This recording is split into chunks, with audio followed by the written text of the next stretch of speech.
90స్లో పిల్లలు రూ. 1 రూపాయితో కొట్లో కొనుక్కుని ఇష్టంగా తిన్న ఫేవరెట్ స్వీట్ హల్కోవా లేదా పాలకోవాని ఇంట్లో ఎలా చేసుకోవాలో ఈ వీడియోలో చూద్దాము.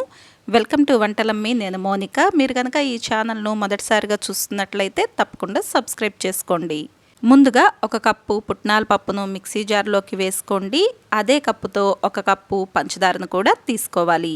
పంచదార మీ రుచికి తగినట్లుగా పెంచి లేదా కాస్త తగ్గించైనా వేసుకోవచ్చు. దీనిలోనే 2 యాలకులను కూడా వేసుకుని ఈ మొత్తాన్ని వీలైనంత మెత్తగా మిక్సీ పట్టుకుని తీసుకోండి. ఇదే స్వీట్ను పాకం పట్టి కూడా చేసుకోవచ్చు. నేను ఇక్కడ పాకం పట్టాల్సిన అవసరం లేకుండా స్వీట్ని ఎలా చేయాలో చూపిస్తున్నాను. ఇలా మిక్సీ పట్టి పెట్టుకున్న తర్వాత ప్యాన్లోకి 1 అరకప్పు నెయ్యిని వేసుకోండి. నెయ్యికి బదులుగా మీరు నూనె కానీ డాల్డా కానీ వేసుకోవచ్చు, లేదా నెయ్యి సగం నూనె సగం వేసుకుని కూడా చేసుకోవచ్చు. నేను ఇక్కడ పూర్తిగా నెయ్యితోనే చేస్తున్నాను. ఇలా వేసుకున్న నెయ్యి మొత్తం కరిగి కాస్త వేడెక్కేంత వరకు స్టవ్ పైనే ఉంచుకోండి. మీరు నెయ్యి, నూనె, డాల్డా ఏది తీసుకున్నా కూడా అది కాస్త వేడెక్కనివ్వండి. తర్వాత స్టవ్ పై నుండి దించేసి మనం ముందుగానే మిక్సీ పట్టి పెట్టుకున్న పొడి ఉంది కదా, ఈ పొడి మొత్తాన్ని దీనిలోకి వేసుకోవాలి. మనం వేసుకున్న పిండి నెయ్యిలో పూర్తిగా కలిసేలాగా 1-2 నిమిషాల పాటు బాగా కలుపుకోవాలి. తీసుకున్న పిండికి వేసుకున్న నెయ్యి సరిగ్గా సరిపోతుంది. ఒకవేళ మరీ పల్చగా ఉందనిపిస్తే దీనిలోకి 1-2 స్పూన్ల పుట్నాల పిండిని వేసుకోవచ్చు. ఇదే స్వీట్ను పుట్నాల పిండి బదులుగా మైదాతో కూడా చేసుకోవచ్చండి. ఒకవేళ మైదాతో చేసుకోవాలనుకుంటే నెయ్యిలో మైదా పిండిని కాస్త వేయించుకుని ఈ స్వీట్ను చేసుకోవాలి. ఇలా పిండి మొత్తాన్ని బాగా కలుపుకున్న తర్వాత ప్లేట్లోకి అడుగున నెయ్యి రాసి తీసుకోండి. దీనిలోకి మనం ముందుగానే కలిపి పెట్టుకున్న స్వీట్ మొత్తాన్ని వేసుకోండి.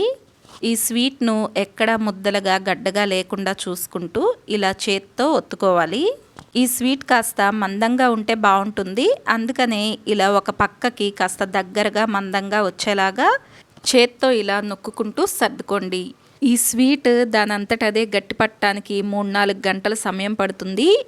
లేదా త్వరగా అయిపోవటానికి దీన్ని 1 అరగంట పాటు ఫ్రిడ్జ్లో పెట్టుకుని తీసుకున్నా సరిపోతుంది. ఇలా స్వీట్ వచ్చేసి చేత్తో నొక్కుతుంటే మనకి కాస్త గట్టిపడి చేతికి అంటుకోకుండా ఉండాలి.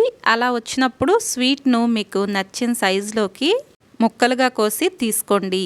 ఈ స్వీట్ వచ్చేసి ఒకసారి చేసి పెట్టుకుని గాలి తగలకుండా డబ్బాలో పెట్టుకుంటే 10 నుండి 15 రోజుల పాటు నిల్వ ఉంటుంది. అంతేనండి, తేలికైన పద్ధతిలో అన్ని ఇంట్లో ఉండే వాటితోనే నోట్లో ఇట్టే కరిగిపోయే హల్కోవా మనకి తయారైపోతుంది. మరి వీడియోలో చెప్పిన హల్కోవా లేదా పాల్కోవా తయారీ విధానం మీకు నచ్చిందా? అయితే తప్పకుండా వీడియోని లైక్ చేయండి. మీకెలా అనిపించిందో కమెంట్ చేయండి. వీడియోని మీ ఫ్రెండ్స్ ఇంకా ఫ్యామిలీ మెంబర్స్కు షేర్ చేయండి. Thank you for watching.